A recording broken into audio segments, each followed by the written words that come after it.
Welcome to the League of Legends Champion Spotlight, featuring Shyvana, the Half-Dragon. Shyvana is a melee fighter who scales particularly well with attack speed. Her playstyle revolves around sticking to a target and destroying its health bar. Also, she turns into a dragon. Shyvana's passive is Fury of the Dragonborn. Her basic attacks modify each of her basic abilities and ultimate in a special way.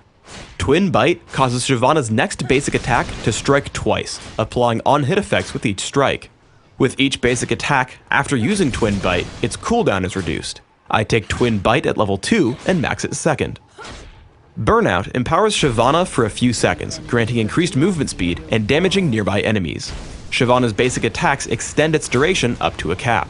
I take Burnout at level 1 and max it immediately. Flame Breath sends out a skill shot nuke that damages the first enemy it hits and lowers its armor for a few seconds. While its armor is lowered, Shyvana's basic attacks will deal bonus damage against the target. Shyvana's ultimate is Dragon's Descent. After a brief channel, Shyvana transforms into a dragon, damaging and knocking back everything along her path. This ability passively gives Shyvana bonus armor and magic resist, which are further increased in dragon form. Dragon's Descent is available only when Shyvana has 100 Fury, and ticks down her Fury bar each second while active. Basic attacks grant Shyvana bonus Fury, which will allow her to morph into a dragon more quickly and prolong the duration of her ultimate. While a dragon, Shyvana's basic abilities gain bonus effects. Twin Bite deals its damage in an area in front of Shyvana instead of just to the main target. Burnout leaves behind an additional trail of fire that damages enemies inside it. Flame Breath damages and marks enemies in a cone instead of simply the first enemy hit. Shyvana is actually a pretty quick jungler, but I play her as a solo top fighter. Shyvana's early laning is quite powerful with a significant amount of burst damage. Turn on Burnout to damage and chase your opponent, then tag him with Flame Breath. Land a basic attack and immediately trigger Twin Bite. This ability order will give you 3 triggers on your passive, increasing the duration of Burnout and dealing significant damage through Flame Breath. Skarner comes for a gank from the river.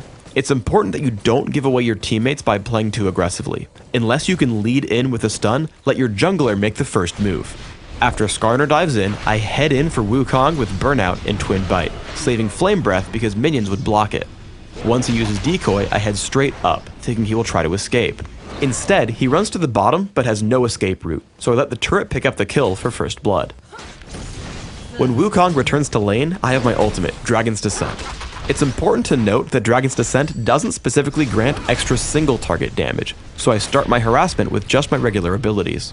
However, as he tries to escape me, I use the activation of Dragon's Descent for 2 specific purposes. First, it allows me to charge across the screen catching up. Second, it deals significant burst damage, which is particularly useful partway through a fight because your opponents won't easily calculate it.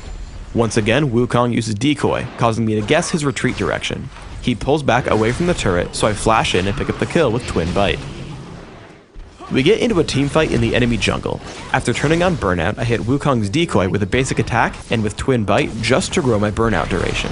After, I try to take on the role of a support. Because Dragon's Descent carries enemies with you, I try to stay behind Morgana, Misfortune, and Soraka, so that I can pull enemies who dive them. It turns out our enemies don't commit to the fight, so instead I push in and beat on Wukong for a kill. Another application for Dragon's Descent is chasing champions over walls. I get into a fight against the 2 aggressive Rumble and Skarner. After Rumble is forced out, I switch to Skarner. As he gets low, he flashes over the wall, but I simply activate Dragon's Descent, taking him down with a basic attack and the damage from Burnout. As we get into a large teamfight in the river, I want to use Dragon's Descent offensively since it gives me significant area of effect damage. I leap in and take down Wukong with Twin Bite as he's the closest target and is killable. After, Burnout allows me to chase down Rumble as I tag him with Flame Breath and take him apart under Morgana's Dark Binding. The enemy Shyvana piles in as well, but as I stay in dragon form, I try to spam as many abilities as possible since they will affect both enemy targets. When Skarner comes in, I try to move toward the top of the fight so that both he and Shyvana are in front of me. This move allows my next Twin Bite to hit both of them as we take him down and win the fight.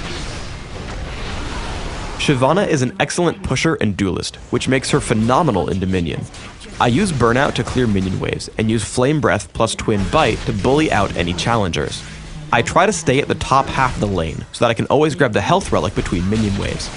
As a result of this play, I'm able to push Wukong to his turret, and if it weren't for his garrison, would have neutralized the capture point. Either way, I take him down and draw one of his teammates to help. Shyvana's abilities as a duelist continue to pay out as Riven tries her hand at defending the Boneyard. Just like before, I can win any engagements with Flame Breath into a basic attack followed by Twin Bite. As in Summoner's Rift, when she tries to escape, Dragon's Descent allows me to catch up with my opponent and take her down to capture the Boneyard. When fighting against Shyvana's dragon form, remember that most of her area of effect damage is focused in front of her. As we get into a teamfight, we take down Riven and Shaco very quickly. Then, we're faced with the enemy Shyvana's dragon form. She ends up focusing me, so I continue to run to the right-hand side, away from my team, keeping them safe from everything but her burnout damage. As she's about to fall, I leap in with Dragon's Descent, knocking her around and setting up my team for a kill on Lee Sin. He does eventually take me down, but my team trades back to take 4 kills for only 2 deaths. When left to hurt enemies without interruption, Shyvana deals tons of damage. Shaco and I jump onto the enemy Shyvana. While she takes him to near death from almost 2/3 health, I finally take her down. I turn to the enemy Shaco as he kills my teammate. When he tries to retreat, I chase him down with Dragon's Descent and pick up another kill quite easily. Then I spot Lee Sin chasing my teammate Wukong. Lee Sin turns to fight me, and I move in between attacks, which allows me to dodge his Sonic Wave. As Wukong knocks him up with his ultimate, we take down Lee Sin and move in to recapture the Boneyard. For runes, I take attack speed marks, health per level seals, attack speed glyphs, and flat health regeneration quintessences. This setup is aimed at giving me extra damage output with attack speed, durability late game, and sustenance in lane. My masteries are 14, 0, 16, taking magic penetration and attack speed in offense, and in utility, taking neutral buff duration, increased gold gain, and increased movement speed. I take Ignite and Flash for summoner spells, mastering both. In Classic, I open with Boots of Speed and 3 health potions. I transition into my first 2 major items, which are Regal's Lantern and Wit's End. I continue to scale up for damage output with Trinity Force and Ginsu's Rage Blade. If you find you're too squishy, postpone your damage items for durability with Sunfire Cape and Force of Nature. In Dominion, I grab a Prospector's Blade at the beginning as a replacement for Regal's Lantern, but the rest of my build is almost identical. Thanks for tuning in to the Shyvana Champion Spotlight. Please subscribe to the Riot Games YouTube channel above, and don't forget to thumbs us up just below the video.